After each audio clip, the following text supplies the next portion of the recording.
Hey guys, welcome back. It's Maverick here today with episode 32 of Shaman King, and of course, more importantly, part 3 of the Osarizan arc, which of course details the backstory between Yoh and Anna, as well as by, to a certain extent, the backstory to Hao as well. So literally the entire basis for the Shaman King series here. So again, we are actually on. I'm about a week behind, once again, an episode behind. I will be trying to see if I can finish it or catch up by the end of this week, but no promises as usual, but I will be getting through it. Don't worry, because I literally am watching this particular readaptation just to see this part here, right? So yeah, anyways, last episode, we see Yoh and Anna come to some sort of understanding, right? A certain extent of understanding, and of course, the key to all this is to open Anna's heart, and, well, there's lots of stuff, so why don't we just jump directly into the episode. Alright, let's begin in 3, 2, 1, play.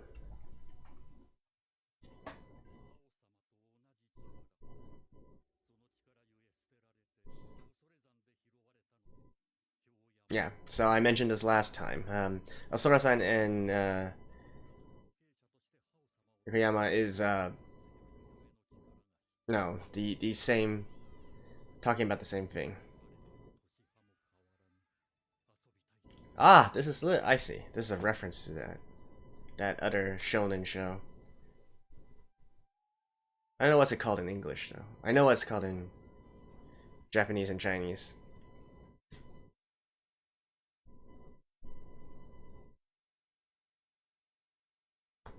Hmm. Actually, what are those things called in English? Holy shit. Toro. I literally have no idea what those things are called in English. That's funny. They're basically like spinning. Spin tops? What the hell are they called? I mean, it's really not that important.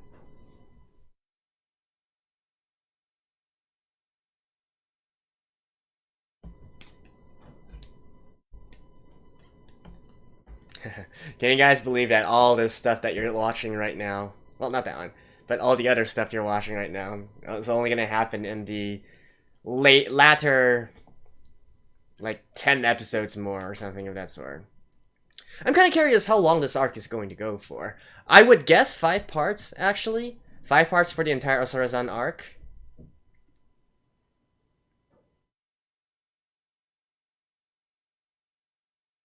I mean, it literally took up an entire volume of Shaman King. In terms of the manga, I'm talking about.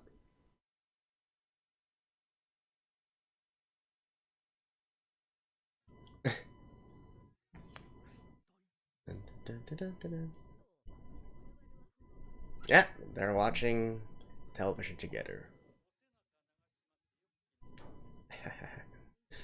Look at these two bashful kids.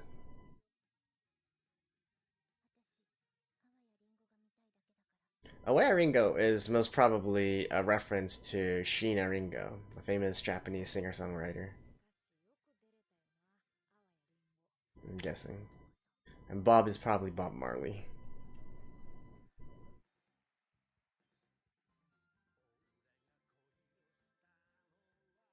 Although, actually, maybe not. Considering this is more like disco or whatnot.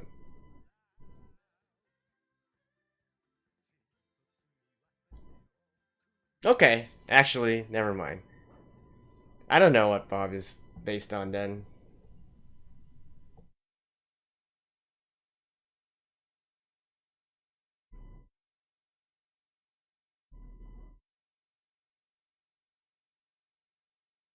Are we gonna see Sheena song?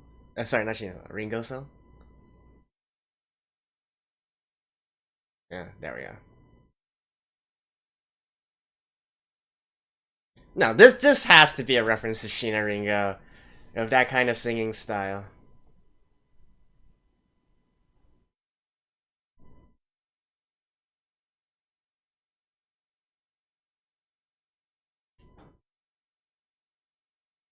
Although she isn't quite this extreme, I have to say. The voice sounds similar though.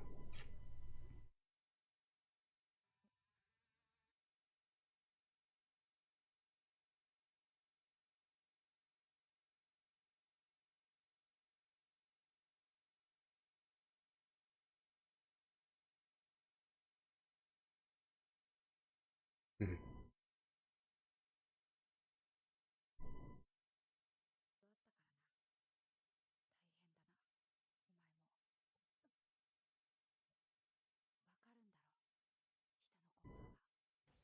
ならばもう良いだろう。私といるとろくなことがない。いいか、お前もそうそうに。帰らない。おいらは楽なんか好きだ。だから楽じゃないお前は放っておけん。本気せがましいことを言うな。別に女なんか着せるつもりはねえ。おいらがそうしたいだけだから気にす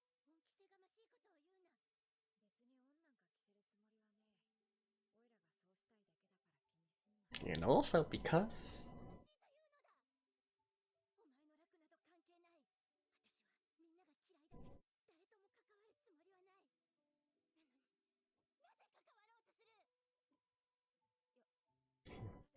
because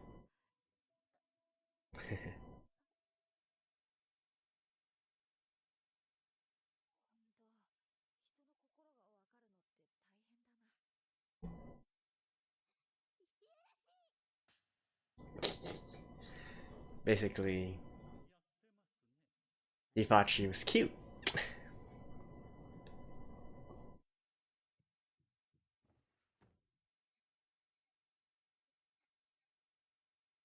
Don't worry. Nothing more. There are literally like 10 here, alright?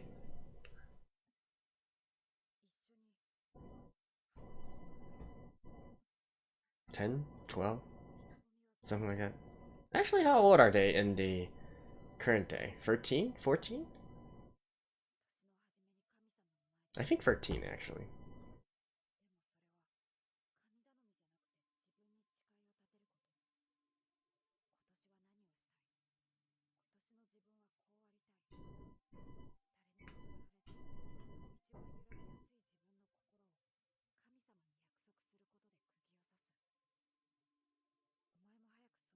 Like literally, they are super mature for being like 10 or 12-year-olds.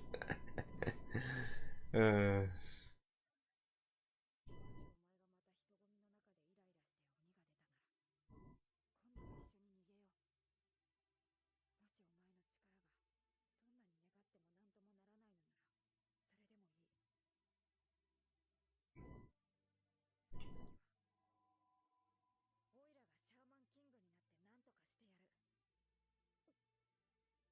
え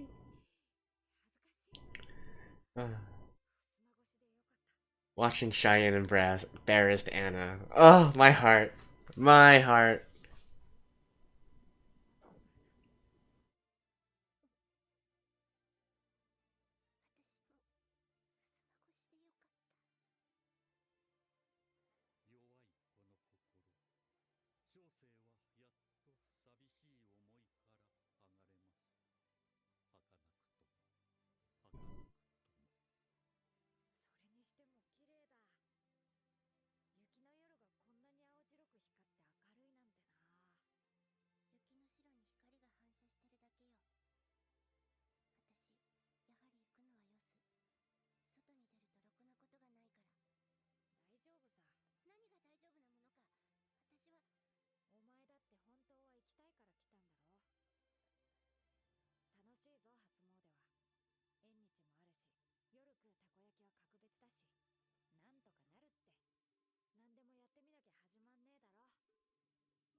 Ah.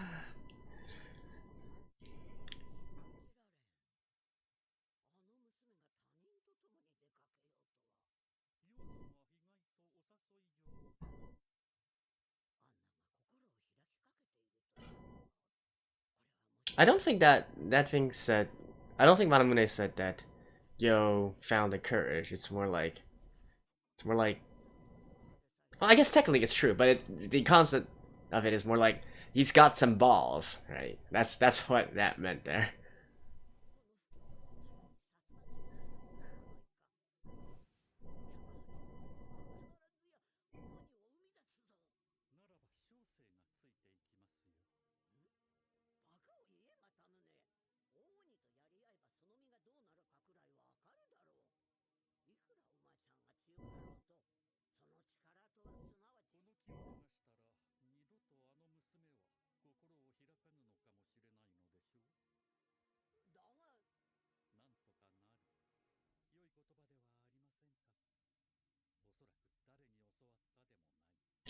That's his catchphrase. It'll all work out in the end.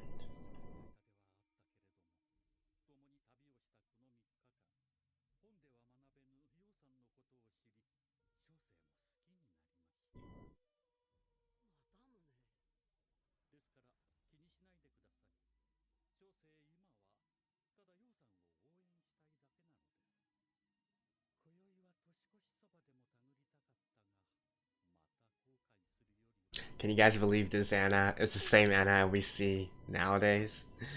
Uh, I mean, don't get me wrong. Like strong-willed Anna is great, but watching vulnerable Anna is great as well. Oh wow, they really just fast forward to this place. All right.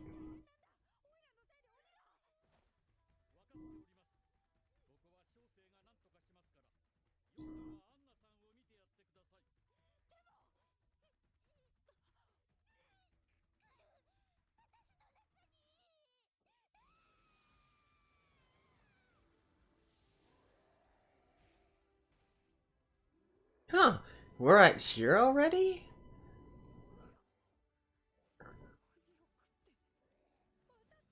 Huh? Then there actually might only be 4 parts to this arc.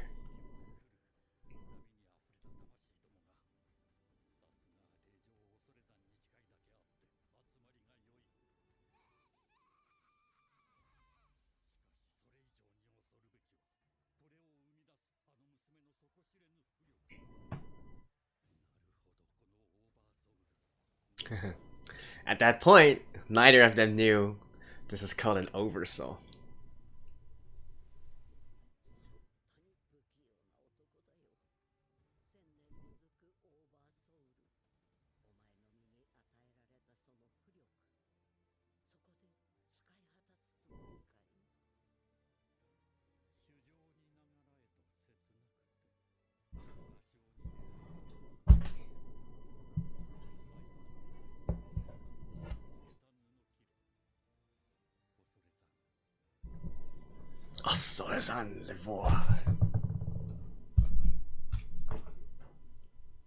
Sorry about that. I saw an ant here.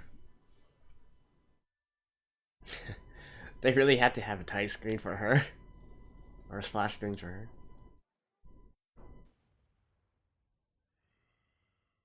Did they actually fast forward for them to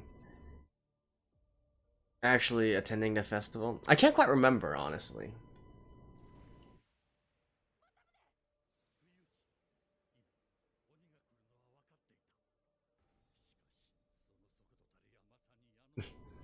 I like how he's wearing a white beater.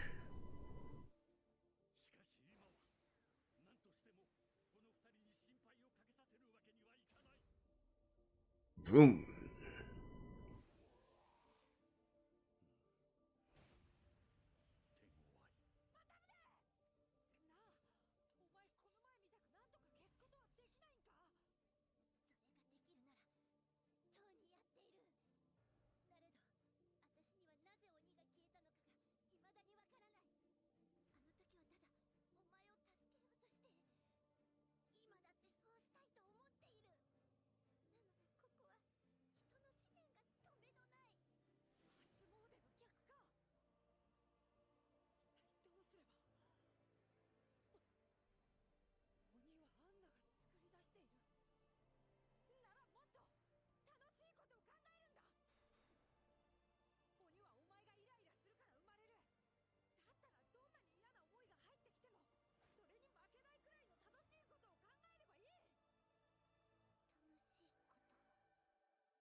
How many? Yeah.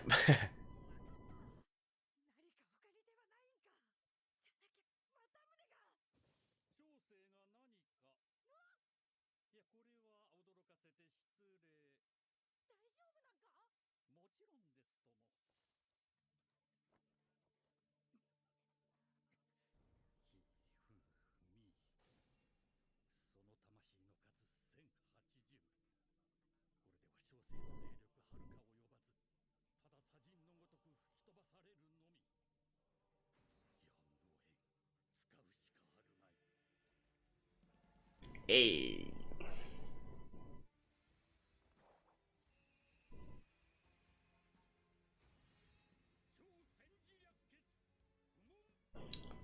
And that's where Yoh got his oversoul from.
Does that look familiar?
Nice.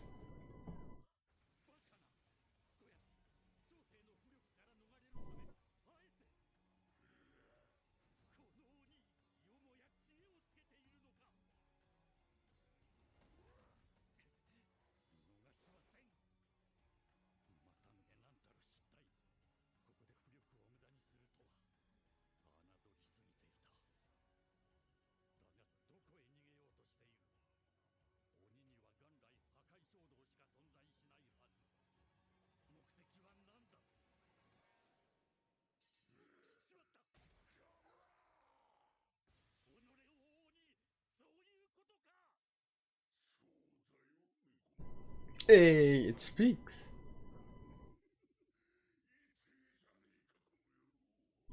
It's after Anna.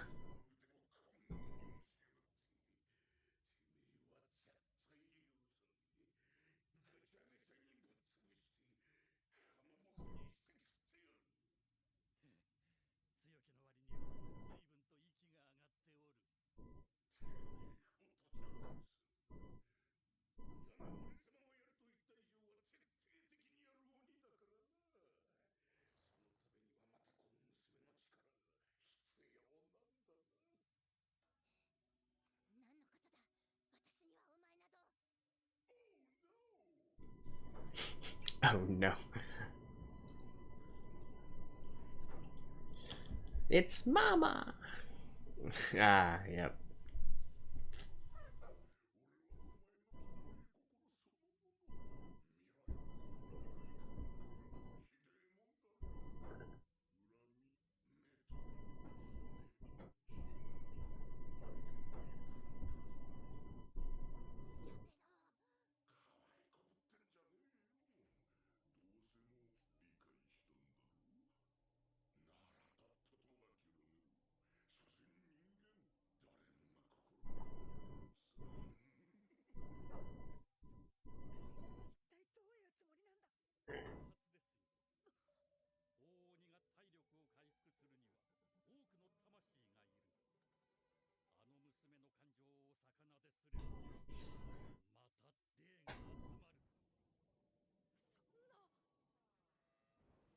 And the more negative Anna becomes, the more demons come out.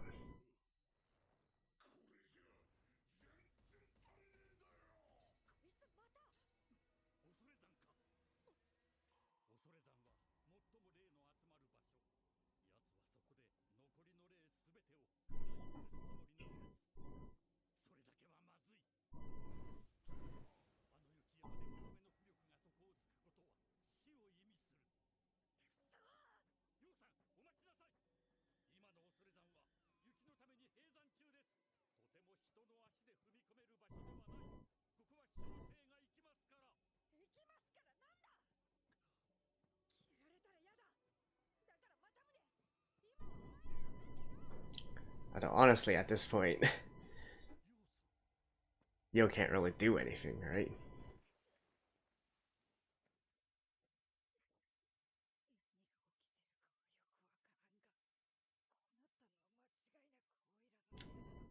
I mean, he doesn't, like, his Furoku at this point might be, I don't know, like 20 points?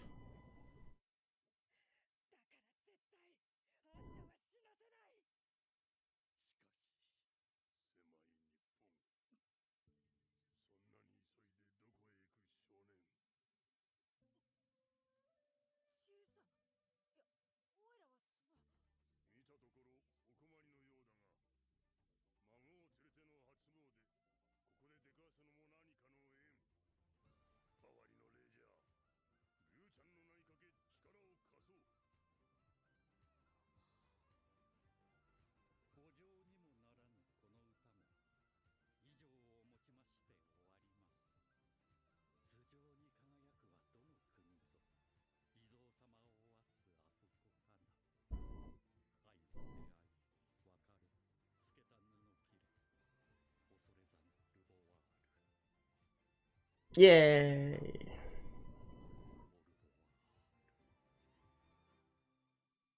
Alright. Alright, alright. Well, see you guys after this. Alright, so that was episode 32 and part 3 of the Osorazan arc. So if it isn't obvious by now, Anna has these powers to read minds and whatnot, so she keeps on getting all these negative emotions from the people around her, and that causes herself to also fall into a negative emotional spiral, right? And then that compounded with the fact that she has a lot of latent furoku in her, a lot of power within her, shamanic power within her, it's causing her to spawn these demons as a result of these negative emotions and whatnot. And you know, this time, whilst she was sort of opening her heart and starting to generate some positive vibes, some positive feelings, courtesy of Yoh, the fact that they still went to the festival where there was lots and lots of people allowed her to be overwhelmed by all these emotions, these negative emotions of the people around her, and that caused her to eventually spawn this huge demon here, right? I think they call it a big demon.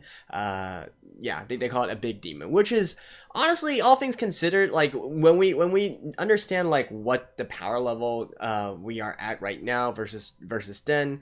And all the characters. I will say one thing though, the power levels of characters don't really make that much sense. I think it's just the nature of power creep and the fact that the author probably didn't really think all these things through. If you go forward, you will. I think I mentioned this before as well, right? Like a lot of the times when you go back, right? Once you go like maybe 10 episodes, 15 episodes later on, and you know like what is the average power level for everybody around here, and then you go to like the beginning of the series and try to measure their power levels there is some things don't really add up, right? But then again, that's kind of a common thing throughout most shonen as well, so we can't really directly blame Shaman King for that. But it is interesting, right? Because this is one of the works that actually does try to quantify the power of the various characters through their shamanic powers and through their fuyoku.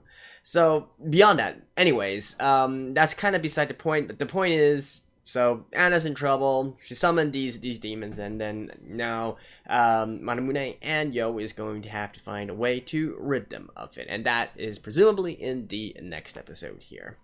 The other thing I wanted to talk about, I guess I didn't really go back and check the chapters to see if they cut anything out. I am kind of suspicious that it was a little bit rushed, but then again, I'm not 100% sure here. I seem to recall that Anna actually spawning these demons and whatnot, there was a little bit more of a precursor to it. Like, there was more of a warning to it. Like there were a few panels in the manga that showed her receiving all these negative emotions. Although, then again, my memory is a little bit hazy. It could have happened similar to the video here as well, to the episode here, where they just directly, showed them trying to attend the festival on one panel, and then instantly after that, show the demon already there, and them struggling in that situation. So, but yeah, anyways, beyond that though, honestly, the entire demon kind of thing wasn't really my main focal point whilst I was reading this particular arc. I live for the various little interactions between Anna and Yoh during this entire arc, right? Seeing their younger selves, and especially seeing a sort of like different side to Anna, right? Like, she is definitely, the current Anna, she's cold, she's harsh and whatnot, but the past Anna, she was basically edgy and very, very not nice, right? And then contrast with that, she also gets flustered more easily, she gets shy more easily and whatnot, which is definitely different from the Anna that we know today. So seeing her going through all these various emotions, and especially seeing her interact with Yoh during those times, and I think it's quite cute that Yoh was also absolutely smitten by her the first time that he saw her, and it has continued ever since, right? I think it's a little bit romantic in that regards as well. Of course, in the current, like, as they are in the current day, we only see Yoh trying to get out of Anna's punishments or things like that, things of that nature, right? But then knowing like where they exactly came from and whatnot, and indeed by the conclusion of this particular arc, you'll understand why, to me, and honestly to probably a lot of Shaman King fans as well, we just love the couple of Yoh and Anna here, and to me it's definitely still one of my top favorite couples within all of anime. But beyond that though, not really sure what else to say here. Obviously the thing with Masamune there was quite correct as well, and you guys will probably see where exactly this is going, considering we haven't seen Masamune up to this point so far. So yeah, that's gonna be that, and everything, but it is nice to also, through this particular arc, know a little bit about how was back in the past, his thinkings, and how he eventually turned on humans and decided to become the Shaman King and eradicate humanity, all that sort of stuff, right? Contrast to what we see during Masamune's flashbacks. Yeah, and I think that's basically it. Like I mentioned, I do believe, if we are going to go at this pace though, I kind of feel that the Asarazan arc will end in the next episode, so only 4 parts to it. Maybe we could have a 5-part as well, like maybe a battle or a fight covering the entirety of next episode, and then the aftermath in the 5th episode. But I'm not getting my hopes too up for that. But anyways, as long as they show the complete story, as long as they show the conclusion and the aftermath, and who knows, like I mentioned at the beginning of the arc, maybe, just maybe, they will throw in some extra fan service there as well in regards to a poem that Masamune recites, but the chances are low because that actually requires a lot of budget and whatnot. But if they do, I'm telling you guys, it will be epic. So anyways, that's it for this episode. Thank you guys, and yeah, I'll try to get the next episode up as soon as possible, and until then, see you guys. Bye bye.